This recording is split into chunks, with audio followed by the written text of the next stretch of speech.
ವೈದ್ಯರ ನಿರ್ಲಕ್ಷ್ಯಕ್ಕೆ ಬಾಣಂತಿ ಸಾವು ಆರೋಪ. ಪೈನ್ ಬರೋವರೆಗೂ ಅವಳನ್ನ ಯಾವ ಡಾಕ್ಟರ್ ಟ್ರೀಟ್ಮೆಂಟ್ ಮಾಡಿಲ್ಲ, ಯಾರು ನೋಡಿಲ್ಲ. ಲಾಸ್ಟಿಗೆ 2 ಗಂಟೆ 2:30 ಡೆಲಿವರಿ ಮಾಡಿಸಿ 6 ಗಂಟೆಗೆ ಸಾಯಿಸಾಕಿದ್ರು. ಆಸ್ಪತ್ರೆ ಮುಂದೆ ಬಾಣಂತಿ ಗಂಡನ ಗೋಳಾಟ.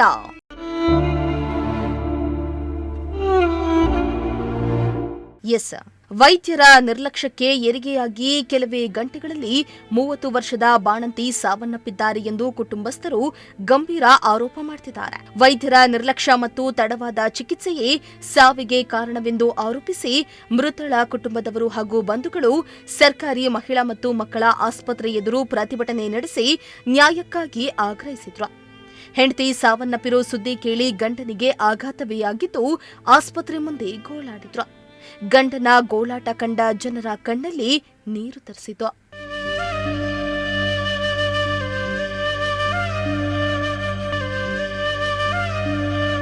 ಹಾಸನ ತಾಲೂಕಿನ ಹನುಮನಹಳ್ಳಿ ಗ್ರಾಮದ ಪುನೀತ್ ಅವರ ಪತ್ನಿ ಶ್ರುತಿ ಹೆರಿಗೆಯಾದ ಬಳಿಕ ಸಾವನ್ನಪ್ಪಿರೋ ಬಾಣಂತಿಯಾಗಿದ್ದಾರೆ.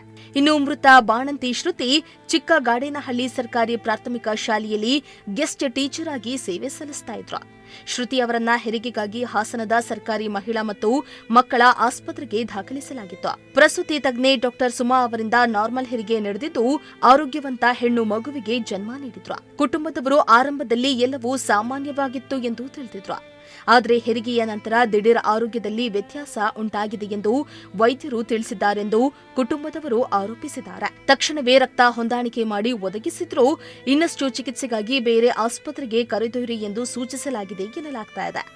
ಭಾನುವಾರದ ಕಾರಣ ಸೂಕ್ತ ಸಮಯದಲ್ಲಿ ಚಿಕಿತ್ಸೆ ನೀಡಲಿಲ್ಲ. ನನ್ನ ಪತ್ನಿಯನ್ನ ಬೇರೆ ಆಸ್ಪತ್ರೆಗೆ ಕರೆದೊಯ್ಯುವ ದಾರಿಯಲ್ಲೇ ಅವರು ಮೃತಪಟ್ಟಿದ್ದಾರೆ. ವೈದ್ಯರ ನಿರ್ಲಕ್ಷ್ಯದಿಂದಲೇ ಈ ದುರಂತ ಸಂಭವಿಸಿದೆ ಎಂದು ಪತಿ ಪುನೀತ್ ಕಣ್ಣೀರಿಟ್ಟು ಆರೋಪಿಸಿದ್ದಾರೆ. 1 ಗಂಟೆ ಕರ್ಕೆ ಬಂದೆ ಶನಿವಾರ ರಾತ್ರಿ, ಭಾನುವಾರ ಯಾವ ಡಾಕ್ಟರ್ಗಳು ಫೆಸಿಲಿಟಿ ಇಲ್ಲ ಅಂತ ಹೇಳ್ಬಿಟ್ಟು 2 ಗಂಟೆಗೆ ಡೆಲಿವರಿ ಮಾಡ್ತಾರೆ. ಪೈನ್ ಬರೋವರೆಗೂ ಅವಳನ್ನ ಯಾವ ಡಾಕ್ಟರ್ ಟ್ರೀಟ್ಮೆಂಟ್ ಮಾಡಿಲ್ಲ, ಯಾರು ನೋಡಿಲ್ಲ. ನನಗೆ ಫೋನ್ ಮಾಡಿ ಹೇಳಿದ್ರು, ನನ್ನ ಯಾವ ಡಾಕ್ಟರ್ ನೋಡ್ತಿಲ್ಲ, ಯಾರಿಗಾರು ಫೋನ್ ಮಾಡಪ್ಪ, ಇಲ್ಲ ನಾನು ಹೊರಗಡೆ ಕರ್ಕೋಗು ಅಂತ ಪಡ್ಕೊಂಡು ನಾವು ಒಳಗಡೆ ಹೋಗಿ ಎಲ್ಲ ಕಡೆ ಗೇಟು ಬಾಗ್ಲು ಹಾಕಿದ್ದಾರೆ. ಕೆಳಕ ಯಾರನ್ನು ಮಾತಾಡ್ಸಕ್ಕೈತಲ್ಲ, ಸೆಕ್ಯೂರಿಟಿಗಳು ಒಳಗಡೆ ಬಿಡಲ್ಲ. ಯಾರಿಗೂ ಬರ್ಬಾರ್ದು ಪೈನ್ ಬಂದಿದ್ದೇನೆ ನಿಂಗೆ ಆಯ್ತದೆ ಕೂತ್ಕೊಳ್ಳೆ ಡೆಲಿವರಿಯಾ ಎಲ್ಲ ಕೋಚಿಂದಲ್ಲಿ ಮಾತಾಡ್ಸ್ಕೊಂಡು ಅವನಲ್ಲಿ ಕೂರಿಸ್ಕೊಂಡು ಲಾಸ್ಟಿಗೆ 2 ಗಂಟೆ 2:30 ಡೆಲಿವರಿ ಮಾಡಿಸಿ 6 ಗಂಟೆಗೆ ಸಾಯಿಸಾಕಿದ್ರು. ಅವಳಿಗೆ ಯಾವ ಟ್ರೀಟ್ಮೆಂಟ್ ಕೊಡಬೇಕು ಅಂತ ಗೊತ್ತಿಲ್ವಾ ಡಾಕ್ಟ್ರುಗಳಿಗೆ. ಯಾವ ಡಾಕ್ಟ್ರು ಬಂದಿದ್ಲು, ಅವಳಿಗೆ ಯಾವ ಟೆಕ್ನಿಷಿಯನ್ ಇದ್ರು, ಓದೋಬಿಡ್ಲಿದ್ವು, ಯಾರಿದ್ರಕ್ಕ. ಭಾನುವಾರ ದಿನ ಯಾರು ಡ್ಯೂಟಿ ಮಾಡಲ್ವಾ? ಇಲ್ಲಿರೋ ಪ್ರತಿ ಒಂದು ಬೇವರ್ಸಿ ಡಾಕ್ಟ್ರುಗಳು ಹೊರಗಡೆ ಗೌರ್ಮೆಂಟ್ ಪ್ರೈವೇಟ್ ಹಾಸ್ಪಿಟ್ಲು ಮಾಡ್ಕೊಂಡು ದುಡ್ಡು ಮಾಡ್ತಾವ್ರೆ. ಯಾಕೆ ಕೊಟ್ಟಿದ್ದೆ ಕೆಟ್ಟ ಸರ್ಕಾರ? ಯಾಕೆ ಕೊಟ್ಟಿದ್ದಕ್ಕ ಅವರಿಗೆ? ಯಾಕೆ ಕೊಟ್ಟಿದ್ದೆ? ಅಲ್ಲಿ ಹೋದ್ರೆ ಟ್ರೀಟ್ಮೆಂಟ್ ಸಿಗುತ್ತೆ, ಇಲ್ಲಾದ್ರೆ ಸಿಗಲ್ವಾ? ಇಲ್ಲಿ ಕೊಡಲ್ವಾ? ಆ ಥರ ಟ್ರೀಟ್ಮೆಂಟ್ ಇಲ್ಲ ಅಂದ್ಮೇಲೆ ಯಾಕೆ ಕಟ್ಟಾರೆ ಇಂಥ ಹಾಸ್ಪಿಟ್ಲ? ಯಾಕೆ ಕಟ್ಟಾರೆ? ಇಷ್ಟೆಷ್ಟು ಪಾಪ ವಯಸ್ಸು ಒಳಗೆ ಇಟ್ಟಾರೆ ಕಣಕ್ಕ. ಯಾವ್ದನ್ನ ಹೆಂಗ ಕಬ್ಸ ಹಾಕ್ಲಿ ನಾನು. ಇನ್ನು ಬಾಣಂತಿ ಸಾವನ್ನಪ್ಪಿರುವುದಕ್ಕೆ ಮೃತಳ ಪತಿ ಮೊದಲ ಮಗುವಿನೊಂದಿಗೆ ಹಾಗೂ ಸಂಬಂಧಿಕರು ಆಸ್ಪತ್ರೆ ಬಳಿ ಜಮಾಯಿಸಿ ಆಕ್ರೋಶ ವ್ಯಕ್ತಪಡಿಸಿದ್ರು. ವೈದ್ಯರ ನಿರ್ಲಕ್ಷ್ಯದಿಂದ ಯುವ ತಾಯಿ ಪ್ರಾಣ ಕಳೆದುಕೊಂಡಿದ್ದಾರೆ. ಸಂಪೂರ್ಣ ತನಿಖೆ ನಡೆಸಿ ತಪ್ಪಿತಸ್ಥರ ವಿರುದ್ಧ ಕಠಿಣ ಕ್ರಮ ಕೈಗೊಳ್ಳಬೇಕೆಂದು ಆಗ್ರಹಿಸಿದ್ರು.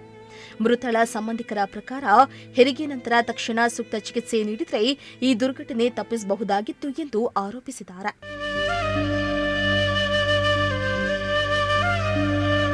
ಇನ್ನು ಜನ್ಮ ತಾಳಿದ ಹಸುಗೂಸು ಹಾಸನದ ಹಿಮ್ಸ್ ಆಸ್ಪತ್ರೆಯ ತೀವ್ರ ನಿಗಾ ಘಟಕದಲ್ಲಿ ಚಿಕಿತ್ಸೆಯನ್ನ ನೀಡಲಾಗುತ್ತಿದೆ. ಮಗು ಆರೋಗ್ಯದ ಕುರಿತು ವೈದ್ಯರು ನಿಗಾ ವಹಿಸಿರುವುದಾಗಿ ತಿಳಿದುಬಂದಿದೆ. ವೈಶಾಖ ಪ್ರಜಾಶಕ್ತಿ ಟಿವಿ, ಹಾಸನ್.